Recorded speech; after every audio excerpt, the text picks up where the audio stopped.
Srinath Reddy Mittapalli YouTube ఛానల్కి స్వాగతం. అందరూ నమస్కారం. నేను శ్రీనాథ్ రెడ్డి మిట్టపల్లి. ఇవాళ తరకు వచ్చి మార్చి 29, 2024 సంవత్సరం. ఇవాళ ముఖ్యాంశాలకు వచ్చినట్లయితే కువైట్కి సంబంధించినటువంటి అంతర్గత మంత్రిత్వ శాఖ వాళ్ళు కువైట్కి సంబంధించినటువంటి ప్రభుత్వ రంగానికి సంబంధించిన ఏకీకృత అప్లికేషన్ ఏదైనా ఉంటే అది సాహిల్ అప్లికేషన్ మనందరూ తెలుసు కదా. ఆ సాహిల్ అప్లికేషన్లో మరొక కొత్త ఫీచర్ని తీసుకొచ్చారు. అదేమిటంటే బయోమెట్రిక్స్ సంబంధించినటువంటి ఫీచర్. మనం బయోమెట్రిక్స్ తీసుకోవాలా వద్దా, మనకి అవసరం ఉందా లేదా, ఆల్రెడీ మనం నమోదు చేసుకున్నామా లేదా అనేటువంటిది అందులో చూపిస్తుంది అనమాట. సో అలాంటి సర్వీస్ ఎదురుగా తీసుకోవడం జరిగింది. ఎందుకంటే చాలామంది అనుకుంటూ ఉంటారు, వాళ్ళకి డౌట్ ఉంటుంది, నేను ఆల్రెడీ ఇంతకుముందు నేను ఎక్కడో చేయించుకున్నాను, లేదంటే వచ్చేటప్పుడు నాకు ఎయిర్పోర్ట్లో తీసుకున్నారు, నేను ఇప్పుడు మళ్ళీ తీసుకోవాలా లేదా, లేదంటే మనం నమోదు చేసిన దాంట్లో ఎంటర్ అయ్యిందా లేదా, నాకు ఇప్పుడు మళ్ళీ అది తీసుకోవాల్సిన అవసరం ఉందా లేదా, ఇలాంటి కొన్ని సందేహాలు అయితే ఉంటాయి. సో వాటి కోసం అని చెప్పేసి వాళ్ళకి సంబంధించిన డీటెయిల్స్, అలాగే ఇతరులకు సంబంధించిన డీటెయిల్స్ కూడా అందులో చెక్ చేయొచ్చు అని చెప్పేసి తెలియజేస్తున్నారు. సో సాహిల్ అప్లికేషన్ అయితే ఈ ఫీచర్ని తీసుకొచ్చినట్లు వాళ్ళు తెలియజేయడం జరిగింది. అయితే ఇది ఎలా చెక్ చేసుకోవాలి ఏంటి అనే దాని గురించి నేను సపరేట్ ఒక వీడియో అయితే పెడతాను. ఎందుకంటే అది మొత్తం అంత అరబిక్లో ఉంటుంది కదా. సో నేను కూడా ఎవరైనా సహాయం తీసుకొని దాన్ని ట్రాన్స్లేట్ చేసుకొని ఎక్కడున్న ఆప్షన్స్ ఏంటని చూసుకొని మీకు నేను తర్వాత వీడియో అయితే పెడతాను. సో మీలో ఎవరికైనా సరే అరబ్ తెలిసిన వాళ్ళు ఉన్నా, లేదంటే మీ ఫ్రెండ్స్ ఎవరైనా అరబిక్ తెలిసిన వాళ్ళు ఉంటే కనుక వారి దగ్గరికి మీ సాహిల్ అప్లికేషన్ తీసుకెళ్ళి మీరైనా సరే చెక్ చేయించుకోవచ్చు. సో ఏదైనప్పటికీ సాహిల్ అప్లికేషన్లో మీకు బయోమెట్రిక్స్ నమోదు చేసుకున్నారా లేదా, చేసుకోవాల్సిన అవసరం ఉందా లేదా అనేటువంటి డీటెయిల్స్ అయితే తెలుసుకోవడానికి కొత్త ఆప్షన్ తీసుకొచ్చినట్లు వాళ్ళు తెలియజేశారు. బుకూర్ అంటే మీలో చాలా మందికి తెలిసి ఉంటుంది. అయితే ఇండియా నుంచి కొత్తగా ఎవరైనా ఈ వీడియో చూస్తుంటే వాళ్ళకి మాత్రం కొద్దిగా ఇది అర్థం కాకపోవచ్చు. బుకూర్ అంటే సింపుల్గా చెప్పాలంటే మనం ఇంటి దగ్గర మంచి వాసన రావడానికి ఏదైతే మనం ధూపం కానీ లేదంటే ఈ సాంప్రదాయం కానీ వేస్తుంటాం కదా. సో అదేవిధంగా బుకూర్ అనేటువంటిది కువైట్లో అలాగే అరబ్ కంట్రీస్లో చాలా ఎక్కువగా అయితే యూజ్ చేస్తూ ఉంటారు. అయితే ఈ బుకూర్ అనేటువంటిది రకరకాల ఫ్లేవర్స్లో ఉంటుంది. అది కూడా తక్కువ ధర నుంచి ఎక్కువ ధర వరకు కూడా ఉంటాయి, చాలా ఖరీదైనటువంటివి కూడా ఉంటాయి. సో ఇది ఏంటంటే కువైట్లో ఒక ప్రతిష్టాత్మకమైనటువంటి సాంప్రదాయం. వీళ్ళు సంస్కృతి సాంప్రదాయాల్లో ఇది ఒకటిగా ఉంది. సో పాతకాలం నుంచి అంటే వీళ్ళ తాతల ముత్తాతల కాలం నుంచి ఇప్పటి వరకు కూడా దీన్ని వాడుతూ రావడం జరుగుతూ ఉంది. సో ఇందులో చాలా రకాల ఫ్లేవర్స్ ఉంటాయని చెప్పేసి మనం చెప్పుకున్నాం కదా. సో ఇంతకీ ఇది ఎందుకు ఉపయోగిస్తారు అనేసి అంటే చాలా రకాల ప్రయోజనాల కోసం దీన్ని ఉపయోగించడం జరుగుతుంది. ముఖ్యంగా వచ్చి గదులు అంటే రూమ్స్ ఏవైతే ఉంటాయి వాటి పరిమళం కోసం, అంటే రూమ్ మంచి సువాసన రావడం కోసం, అలాగే దుస్తులు మంచి వాసన రావడం కోసం, అలాగే వధువులు అంటే పెళ్ళికొడుకు పెళ్ళికూతురు తయారవుతున్నప్పుడు వాళ్ళ కోసం కూడా దీన్ని అయితే ఉపయోగించడం జరుగుతుంది, మంచి సువాసన రావడం కోసం. వీటితో పాటుగా వేడుకలు అంటే ఫంక్షన్స్ ఏమైనా జరుగుతుంటే ఆ ఫంక్షన్స్లో కూడా ఈ బుకూర్ అయితే వేయడం జరుగుతుంది. మంచి వాసన వస్తుంది. ఆ ప్లేస్ అంతా ఎక్కడైతే దాన్ని యూజ్ చేస్తారో ఆ ప్రదేశం అంతా కూడా మంచి గమగమలాడేటువంటి వాసన అయితే వస్తుంది. అంటే అంత బాగుంటుంది స్మెల్ అనమాట. అయితే ఇందులో ఫ్లేవర్స్ చాలా ఎక్కువగా ఉన్నాయని చెప్పుకున్నాం కదా. అందులో కువైట్లో ఎక్కువ శాతం మంది బాగా ఇష్టపడేటువంటి ఫ్లేవర్ ఏంటంటే తరాతా ఏ అని చెప్పేసి ఒక ఫ్లేవర్ ఉందంట. ఇది చాలామంది ఎక్కువైతే ఇష్టపడతారంట. సో ఇది ఎక్కడ వస్తుంది, ఇంతకీ కువైట్లోనే తయారు చేస్తారా లేదంటే బయట నుంచి వస్తుందా అనేసి అంటే జనరల్గా ఈ బుకూర్ అనేటువంటిది మన భారతదేశం, ఫిలిప్పైన్స్, ఇండోనేషియా, కాంబోడియా ఇలాంటి చోట్ల దీన్ని తయారు చేయడం జరుగుతుంది. అక్కడి నుంచి ఈ కువైట్కి అయితే తీసుకురావడం జరుగుతుంది. అయితే ఇది చూడడానికి మనకి ఒక చెక్క ముక్కలాగా ఉంటుంది, కానీ మొత్తం చెక్క అయితే కాదు, కొంత భాగం మాత్రమే చెక్క, మిగతా అంతా కూడా మనం ఈ బుకూర్లో వాడడానికి అయితే అది మనం మండించినప్పుడు అది అందులో స్మెల్ రావడానికి బాగా ఉపయోగపడుతుంది అనమాట.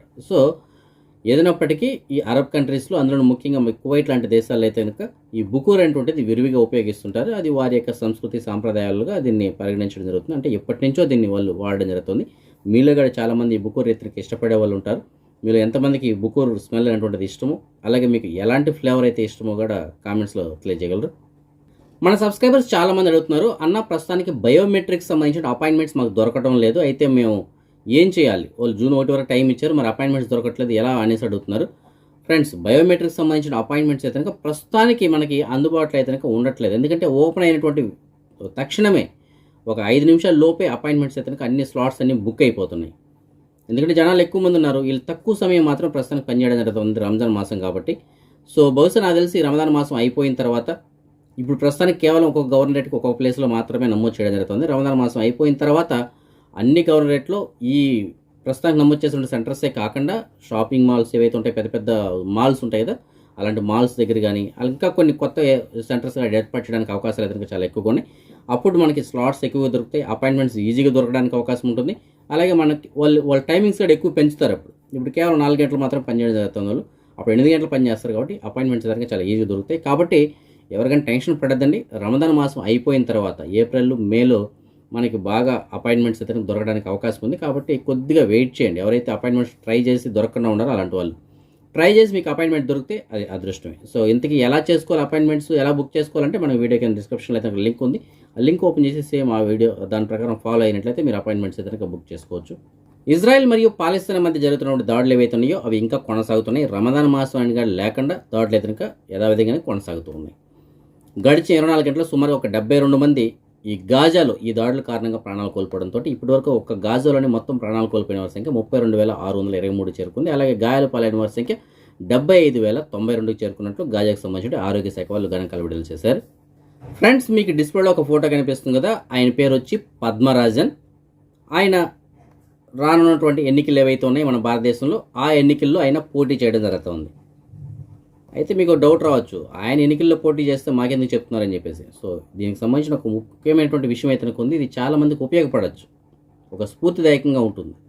సో దాని గురించి మనం నేర్చుకోవాల్సిన చాలా ఎక్కువగా ఉంటుంది. ఏమిటంటే ఆయన పేరు వచ్చి పద్మరాజను. ఈయన వచ్చి తమిళనాడు మెత్తూరు ఊరు ఏదైతే ఉందో ఆ పట్టణం ఏంది. ఈయన వయసు వచ్చి 60 సంవత్సరంలో ఒక టైర్ షాప్ అయితే అంటే పంచర్ షాప్ ఏదైతే ఉంటుందో అలాంటి దాన్ని ఆయన నిర్వహించడం జరుగుతుంది. అయితే ఈయన 1988 నుంచి ఈయన ఎన్నికల్లో అయితే పోటీ చేస్తూ ఉన్నాడు. అప్పటి నుంచి ఎన్నికల్లో పోటీ చేస్తుంటే ఈయన చాలా పెద్ద పెద్ద పదవులు అయితే నిర్వహించుంటాడని చెప్పేసి మీరు అనుకోవచ్చు. ఏమీ లేదు, ఇప్పటి వరకు ఆయన అదే పంచర్ షాపు అదే విధంగా కొనసాగుతుంది. కాకపోతే ఈయన ప్రతి ఎలక్షన్లోనూ ఈయన పోటీ చేస్తాడంట. అది ఎలాంటి ఎలక్షన్స్ తెలిసిన రాష్ట్రపతి ఎన్నికల నుంచి స్థానికంగా జరిగేటువంటి ఎన్నికలు ఏవైతే ఉంటాయో ప్రతి ఎన్నికల్లోనూ ఈయన పోటీ చేస్తాడంట. కాకపోతే ఇంతవరకు ఒక్కసారి కూడా గెలిచింది లేదంట. సుమారుగా ఆయన 238 సార్లు పోటీ చేసి ఓడిపోయాడంట. అయితే ఆయన మాటలు ఆయన ఏంటంటే, నేను పోటీ చేసి ఓడిపోతున్నాను, దానివల్ల నాకైతే నాకు బాధ లేదు, గెలుస్తానంటే నమ్మకం అయితే నాకు ఉంది అనేటువంటి ఒక మనోధైర్యంతో ఆయన ఉన్నాడు. సో నేను ఏ రోజైతే గెలుస్తానో ఆ రోజు నేను నమ్మలేనటువంటిది ఆ రోజు. సో ఒకవేళ గెలిచిన రోజు నాకేదైనా జరిగిన జరగచ్చు మా ఆనందంలో అనేటువంటి ఒక జోక్ కూడా వేయడం జరిగింది. అంటే నేను హార్ట్ అటాక్ వచ్చి చనిపోతానేమో అని చెప్పేసి. ఎందుకంటే 238 సార్లు పోటీ చేసి ఇంతవరకు ఒక్కసారి కూడా గెలవలేదంట. కానీ పట్టు వదలని విక్రమార్కుల్లాగా ఏ ఎన్నికలు వచ్చినా స్థానిక ఎన్నికల నుంచి రాష్ట్రపతి ఎన్నికల వరకు కూడా అన్నిట్లో ఆయన పాల్గొనడం జరుగుతుంది. సో ఆయన పోటీ చేస్తున్నాడు, కానీ ఇంతవరకు ఎప్పుడుగానైనా గెలిచింది అయితే లేదు. సో అలాగని చెప్పేసి కొంతమంది అనుకోవచ్చు, ఏదో డబ్బుల కోసం పోటీ చేసి మళ్ళీ విత్డ్రా చేసుకుంటున్నాడు ఏమన్నా. అలా లేదు, పోటీ చేయడం జరుగుతుంది, అందులో లాస్ట్ వరకు కూడా అలాగే ఉంటాడు అనమాట ఆయన. సో అలాంటిది ఆయన. అయితే ఈయనకి గతంలో ఎవరెవరితో పోటీ చేశాడో తెలిసిన మాజీ ప్రధానమంత్రి అయినటువంటి అటల్ బిహారీ వాజ్పేయి, ప్రస్తుత ప్రధానమంత్రి అయినటువంటి మన నరేంద్ర మోడీ గారు, అలాగే కాంగ్రెస్ పార్టీ వారసులు అయినటువంటి ప్రస్తుతానికి ఉన్నటువంటి రాహుల్ గాంధీ ఎవరైతే ఉన్నారో ఆయన, అలాగే మన్మోహన్ సింగ్ ఎవరైతే ఉన్నారో మాజీ ప్రధానమంత్రి, వీరందరితో కూడా పోటీ చేసి ఆయన ఓడిపోవడం జరిగింది. సో అంత పెద్ద వాళ్ళతోనే ఆయన పోటీ చేశాడు. ఇంకా స్థానికంగా ఉన్నటువంటి చిన్న నాయకులతో కూడా పోటీ చేయడం జరిగింది. సో ఆ విధంగా చాలామందితో ఆయన పోటీ చేసినట్టు చెప్తున్నారు. ఈయనకి లిమ్కా బుక్ ఆఫ్ రికార్డ్ ఏది ఉందో అందులో కూడా స్థానం దక్కింది. ఎందుకంటే ఇన్నిసార్లు ఇంతవరకు ఎవరు కానీ పోటీ చేయలేదంట. పోటీ చేసి అందరూ ఓడిపోవడం, ఒక్కసారి అక్కడ గెలవకుండా. సో దాంతో ఆయనకి లిమ్కా బుక్ ఆఫ్ రికార్డ్స్లో కూడా స్థానం దక్కింది. సో ఈయన ప్రస్తుతానికి చాలామంది స్టూడెంట్స్కి మోటివేషనల్ స్పీచెస్ కూడా ఇవ్వడం జరుగుతూ ఉంటుంది. ఎప్పుడు కానీ మీరు నిరుత్సాహపడకండి, ఈ విధంగా మీరు ప్రయత్నిస్తూనే ఉండండి, ఏదో ఒక రోజు తప్పనిసరిగా విజయం వస్తుంది.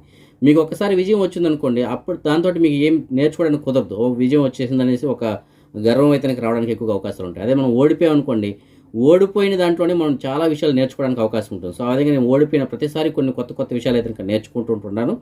సో ఓడిపోయామని చెప్పేసి ఎవరికైనా నిరుత్సాహపడకండి అని చెప్పేసి చాలామంది విద్యార్థులకైనా మోటివేషన్ స్పీచ్ కూడా ఇవ్వడం జరుగుతుందంట. ఓకేనా? కాబట్టి ఆయన గురించి నేను చెప్పడం ఎందుకు చెప్పాను అనేసి అంటే ఇందుకోసమే అనమాట. సో చూడండి, 238 సార్లు ఆయన పోటీ చేసి ఓడిపోయినా సరే ఇంకా ధైర్యంగా ఆయన మళ్ళీ రానున్న ఎన్నికల్లో పోటీ చేస్తున్నాడంట. సో ఎంతైనా సరే గ్రేటే కదా. అందుకే లిమ్కా బుక్ ఆఫ్ రికార్డ్స్లో ఆయనకి స్థానం దక్కింది. రానున్న రోజుల్లో మరి ఇంకా వేరే వేరే బుక్స్లో కూడా ఆయనకి స్థానం ఏమైనా దక్కచ్చేమో బహుశా. అదే మనం ఈ మనీ ఎక్స్చేంజ్ విషయానికి వచ్చినట్లయితే ప్రస్తుతానికి ఒక కువైట్ ఇద్దరు మన భారతదేశం రూపీస్లో సుమారుగా 271 రూపాయలుగా ఉంది. బంగారం విషయానికి వచ్చినట్లయితే మాత్రం బంగారం ధరలు భారీగా పెరిగాయని చెప్పేసి మనం చెప్పుకోవాలి. భారీగా అంటే అతి భారీగా పెరిగాయని చెప్పేసి మనం చెప్పుకోవాలి. మాలియాలో ఉన్న సూకల్వతి అనేటువంటి షాప్ నెంబర్ 121లో ఉన్న ఎఫ్కే జ్యువెలర్స్ వాళ్ళు మనకు అందించిన సమాచారం మేరకు 22 క్యారెట్ల బంగారం నిన్నటికి వాళ్ళకి ఒక గ్రామ్ పైన సుమారు ఒక 400 పిల్స్ పెరగడంతో ప్రస్తుతానికి ఒక గ్రామ్ ధర 21,250 పిల్స్గా ఉంది. అదే 24 క్యారెట్ల బంగారం బిస్కెట్ల రూపంలో ఉన్న బంగారం ప్రస్తుతానికి ఒక గ్రామ్ ధర 22,85 పిల్స్గా ఉంది. సో ఇంతటి ధరల్లో మనం బంగారం కొనగలమా అంటే మరి ఆలోచించాలి ఒకసారి. సో ఇవి ఫ్రెండ్స్ ప్రస్తుతానికి ఉన్నటువంటి అప్డేట్స్. రేపు రాత్రి 9 గంటలకు వచ్చే వీడియోలో మరిన్ని అప్డేట్స్ కలుసుకుందాం. అంతవరకు సెలవు. జై హింద్.